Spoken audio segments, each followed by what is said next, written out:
नमस्कार मेरी कथाकार फैमिली। उम्मीद है आप सब अच्छे होंगे। तो चलते हैं आज की कहानी की ओर।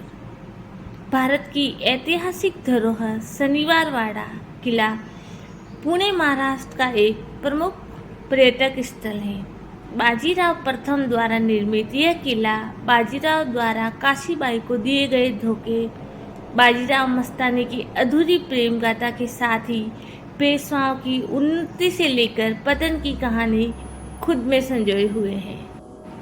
18वीं शताब्दी में मराठा पेशवाओं के उदय से शनिवार वाड़ा किला राजनीति का केंद्र बना हुआ था, लेकिन दुर्भाग्यवश यह बड़े ही रहस्यमय तरीके से आग की चपेट में आकर नष्ट हुआ। आज सिर्फ अवशेष ही बचे हैं। शनिवार वाड़ा किले के साथ एक काला अध्याय भी जुड़ा हुआ है। इस किले में सत्ता के लोभ में मराठाओं के 5वें पेशवा 16 वर्ष के नारायण राव की निर्मम हत्या करा दी गई थी। कहा जाता है कि उनकी आत्मा आज भी इस किले में भटकती है और अंतिम घड़ी में उनके द्वारा जो चीखें निकली थी उनकी आवाज़ आज भी उस किले में सुनाई देती है। शनिवार वाड़ा भारत की रहस्यमयी व डरावनी जगहों में भी शामिल है। इसका निर्माण पेशवा बाजीराव प्रथम द्वारा किया गया था। इसकी नींव 10 जनवरी 1730 को शनिवार के दिन रखी गई थी, इसीलिए इसका नाम शनिवार वाड़ा रखा गया है।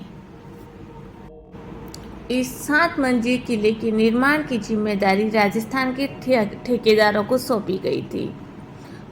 यह किला पूर्णतः पत्थरों से निर्मित किए जाने की योजना थी, किंतु सतारा की प्रजा द्वारा वहां के राजा साहू से शिकायत की गई कि पत्थरों से इमारत के निर्माण का अधिकार केवल राजाओं का है। जिसके बाद राजा साहू द्वारा पेशवा को एक पत्र लिखकर अपनी आपत्ति जताई और शनिवार वाड़े का निर्माण पत्थर की बजाय ईंटों से किया गया। उस समय तक किले का आधार तैयार हो चुका था।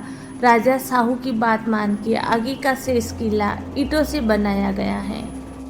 पेशवा बाजीराव प्रथम के 2 पुत्र थे, बालाजी बाजीराव जो नाना साहब के नाम से भी जाने जाते हैं और रघुनाथ राव। बाजीराव प्रथम की मृत्यु के उपरांत नाना साहेब पेशवा बने। पानीपत के तीसरे युद्ध में नाना साहेब के प्रथम पुत्र विश्वराव की मृत्यु हो गई। जब नाना साहेब पेशवा की मृत्यु हुई तो उनके द्वितीय पुत्र महादेव राव गद्दी पर बैठे, लेकिन 27 वर्ष की आयु में उनकी मृत्यु हो गई। उनकी मृत्यु के बाद पेशवा नाना साहेब के तीसरे पुत्र नारायण राव को गद्दी पर बैठाया गया। जब नारायण राव गद्दी पर बैठे तब उनकी उम्र मात्र 17 वर्ष थी। 17 वर्ष के नारायण राव को गद्दी पर बैठाने से उनके काका रघुनाथ राव और काकी आनंदीबाई को अच्छा नहीं लग रहा था। रघुनाथ राव स्वयं पेशवा बनना चाहते थे। वह अपने पेशवा महादेव राव की हत्या करने का प्रयास कर चुके थे, जिसके कारण नारायण राव उनको पसंद नहीं करते थे और हमेशा शक की दृष्टि से देखते थे। दोनों के रिश्ते तब बिगड़ गए जब सलाहकारों के भड़काने पर पेशवा नारायण राव ने रघुनाथ राव को अपने ही घर में नज़रबंद कर दिया। इससे उनकी काकी नाराज हो गई।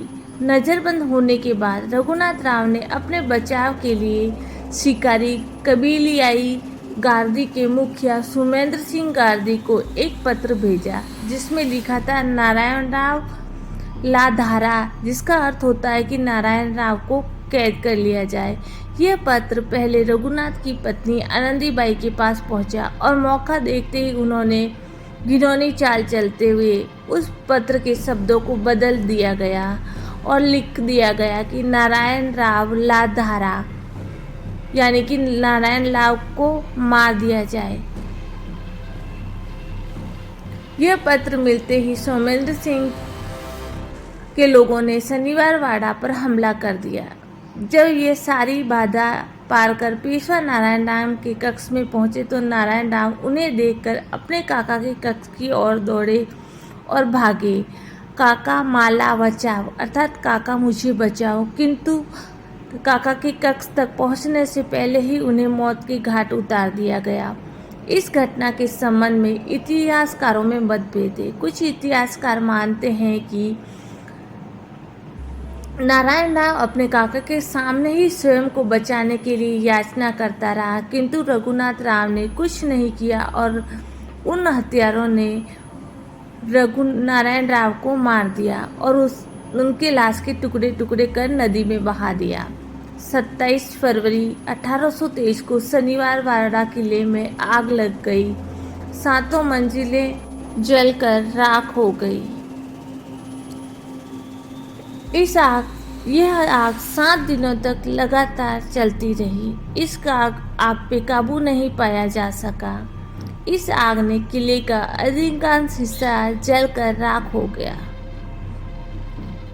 शनिवार वाड़ा के संबंध में कई रहस्यमयी और भूतिया कहानियां प्रचलित हैं। लोगों का कहना है कि आज भी शनिवार वाड़ा में नारायण राव की आत्मा भटकती है और उसके द्वारा कहे गए अंतिम शब्द काका माला वाचवा आज भी किले में सुनाई पड़ते हैं। इस कारण इस किले को भूतिया माना जाता है। तो आपको आज की हमारी कहानी कैसी लगी, प्लीज़ हमें कमेंट्स करके बताइए। अगर आपको हमारी कहानी अच्छी लगी हो तो प्लीज़ हमारे चैनल को लाइक, शेयर एंड सब्सक्राइब कीजिए। धन्यवाद।